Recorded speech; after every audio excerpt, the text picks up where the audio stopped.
மா ட்ரெஸ் வாங்க காசு கொடுமா. இவ்ளோ ட்ரெஸ் இருக்கு, என்னடா வாங்க போற நீ? மா அதெல்லாம் அண்ணனோடதுமா. தம்பி, அண்ணன் ட்ரெஸ்லாம் உனக்கு தான்டா, எடுத்துக்கடா. ஐயா பழைய ட்ரெஸ் அது. எதுடா பழசு? அண்ணன் இதெல்லாம் ஒரு 3 வருஷத்துக்கு போட்டுருப்பான், புதுசுடா அது, எடுத்துக்கோடா.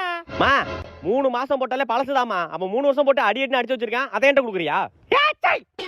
எடுத்துக்க. மா ட்ரெஸ் வாங்கணுமா, காசு கொடுமா. பர்ஸ்ல இருக்க, எடுத்துக்கப்பா. சரி. தம்பி, ஆ ட்ரெஸ் ஒரு 3 வருஷம் போட்டுட்டு தம்பிட்ட கொடுத்துடணும், சரியா? தம்பினால இழிச்ச வாய் தானே.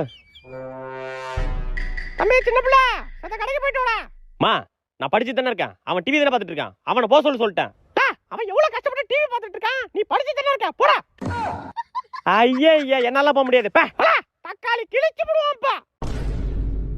கடைசியா பிறந்தனால எல்லா வேலையும் என்னைய சொல்றீங்க, கடைக்கு என்னைய போக சொல்றீங்களா நீங்க? அடங்கப்பா மோனே,